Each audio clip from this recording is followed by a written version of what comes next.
भाई ये एंगल क्या करेगा?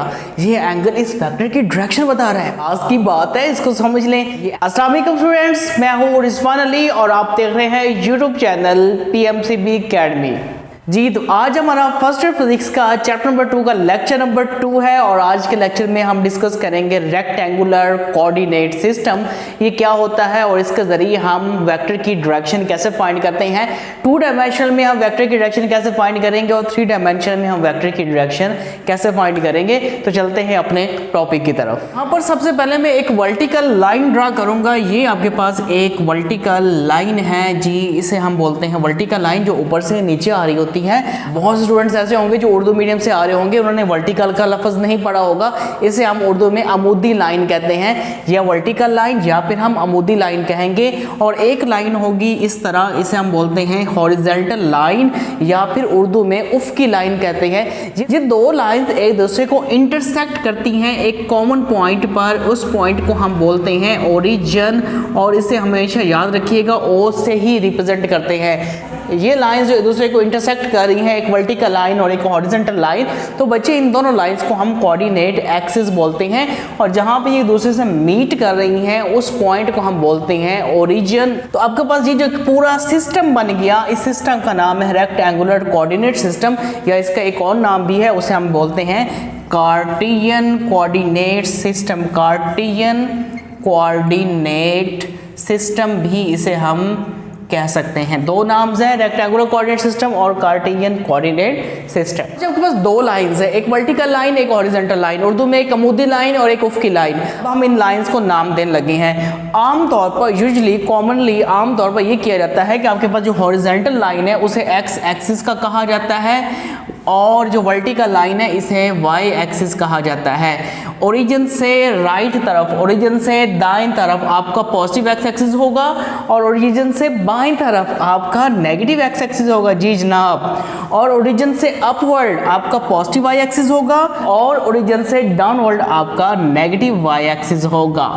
अच्छा, अब जरूरी नहीं है आप वर्टिकल को एक्स एक्सिस भी कह सकते हैं और हॉरिजॉन्टल को वाई एक्सिस भी कह सकते हैं, लेकिन आपकी बुक्स के अकॉर्डिंग मैंने जिक्र किया ना, आमतौर पर यूजुअली जो कन्वेंशन है, जो रवायत है वो यही है कि हॉरिजॉन्टल को एक्स एक्सिस कहा जाता है और वर्टिकल को वाई एक्सिस कहा जाता है। और ये कंपल्सरी नहीं है इस तरह करना, आप चाहे इसे वाई एक्सिस कह सकते हैं और इसे आप एक्स एक्सिस भी कह सकते हैं, लेकिन आप बुक के अकॉर्डिंग चलेंगे। बुक वाले ने कहा है कि ये एक्स एक्सिस है और ये वाई एक्सिस है। तो आई थिंक आप लोगों को समझ आ गया होगा। 2 लाइंस, एक वर्टिकल और एक हॉरिजॉन्टल, दोनों एक दूसरे को इस तरह इंटरसेक्ट कर रही हैं। जहां पे इंटरसेक्ट करती हैं वो उस पॉइंट को हम बोलते हैं ओरिजिन, उसमें से वर्टिकल लाइन को वाई एक्सिस कहते हैं और हॉरिजॉन्टल लाइन को एक्स एक्सिस कहते हैं। हम चलते हैं कि वेक्टर की डायरेक्शन प्लेन में कैसे रिप्रेजेंट करते हैं। रेक्टेंगुलर कोऑर्डिनेट सिस्टम में 4 प्लेन्स बनते हैं। इस जगह को हम प्लेन कहते हैं, या आप लोग इसे कोऑर्डिनेट पढ़ के आए हैं। ये first coordinate, second coordinate, third coordinate, fourth coordinate. मैं यहाँ पे लिख देता हूँ first, second, third and fourth. ये चारों आपके पास प्लेन्स हैं। हम इसमें से सिर्फ फर्स्ट प्लेन ले लेते हैं, इस तरह हम इसको ड्रा कर लेते हैं। ये आपके पास एक्स एक्सिस है और ये आपके पास वाई एक्सिस है। ठीक है, प्लेन मीन अगर आपने फिजिकल कंसेप्ट समझना है प्लेन का, तो आप एक दीवार ले लें, दीवार इज अ प्लेन, फर्श प्लेन है, छत आपकी प्लेन है। कोई भी चीज़ जिसमें 2 तरह के एक्सिस शामिल हो, एक्स और वाई, तीसरा एक्सिस उसमें शामिल ना हो।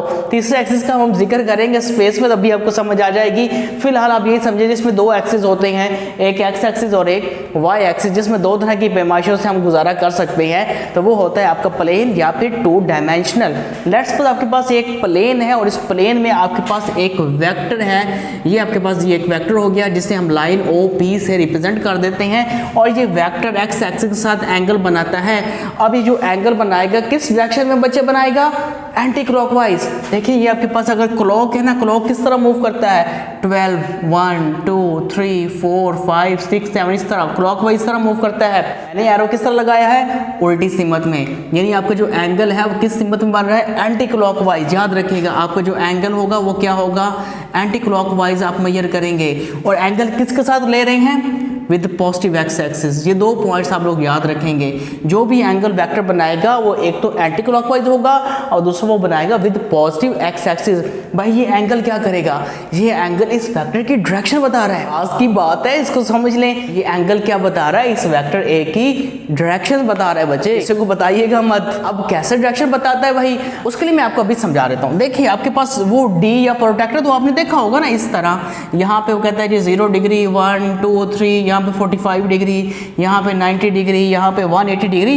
ये तो आपने ज्योमेट्री बॉक्स में देखा ही होगा ना। मैं कहूँगा कि भाई वेक्टर की डायरेक्शन है 45 डिग्री, आप कहेंगे ये वेक्टर की डायरेक्शन है।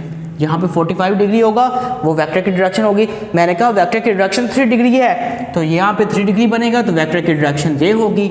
मैं कहूँगा वेक्टर की डायरेक्शन 90 डिग्री है, तो वेक्टर की डायरेक्शन ये होगी। तो ये आपके पास जो एंगल है ये बच्चे वेक्टर की डायरेक्शन बताता है। तो अब हम यहाँ पर एक तीसरा एक्सिस इंट्रोड्यूस करवाते हैं। उस एक्सिस को बोलते हैं जी एक्सिस, यानी आपके पास वाई एक्सिस भी है, आपके पास एक्स एक्सिस भी है, और जहाँ पे आपके पास एक नया एक्सिस आ गया जिसे हम बोलते हैं जी एक्सिस। जब 3 एक्सिस आ जाते हैं तो उसे हम बोलते हैं स्पेस। अब स्पेस में 3 एक्सिस का इस्तेमाल किया जाता है। किसी भी चीज़ की लोकेशन बतानी हो, किसी भी वेक्टर की डायरेक्शन बतानी हो स्पेस में, तो वहाँ पे 3 एक्सिस का इस्तेमाल किया जाता है, एक्स वाई एंड जी।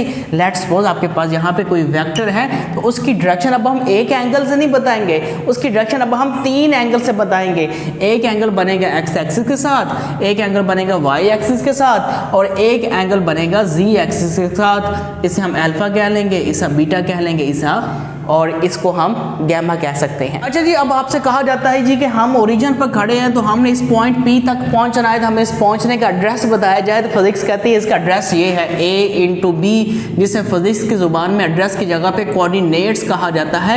अगर आपने ओरिजिन से इस पॉइंट P तक पहुंचना है तो आप कैसे पहुंचेंगे, आप A डिस्टेंस कवर करेंगे अलॉन्ग एक्स एक्सिस, और फिर आप B डिस्टेंस कवर करेंगे अलॉन्ग वाई एक्सिस। तो आप कहाँ पर चले जाएंगे, इस पॉइंट P तक चले जाएंगे। ये कोऑर्डिनेट्स है 2 डायमेंशन में। 2 डायमेंशन में किसी भी जगह तक पहुंचने के लिए आपको जस्ट 2 कोऑर्डिनेट्स चाहिए होते हैं, एक एक्स के लॉन्ग और एक वाई के लॉन्ग। आ जाते हैं स्पेस में, तो स्पेस में किसी भी जगह तक पहुंचने के लिए हमें 2 नहीं 3 कोऑर्डिनेट्स चाहिए होते हैं। तो यहाँ पर अगर हमने P तक पहुंचना है ओरिजिन से, तो हमें पहले A डिस्टेंस कवर करना पड़ेगा अलॉन्ग एक्स एक्सिस, फिर B डिस्टेंस कवर करना पड़ेगा अलॉन्ग वाई एक्सिस, और C डिस्टेंस कवर करना पड़ेगा Z एक्सिस। आप पॉइंट P तक पहुंच जाएंगे। अब याद रखिएगा ये जो तीसरा एक्सिस है ना, वो इस तरह नहीं होता, वो बच्चे इस तरह होता है। अब क्योंकि व्हाइट बोर्ड है, 2 डायमेंशनल है, तो 2 डायमेंशनल है, तो इसलिए हम 3 डायमेंशनल वाली लाइन ड्रा नहीं कर सकते ना, तो ये आपके पास प्लेन है पूरा।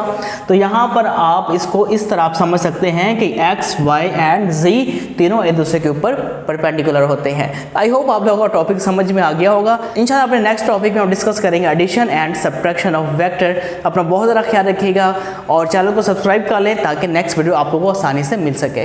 मुझे अपनी दुआ में याद रखिएगा। अल्लाह हाफिज़, टेक केयर।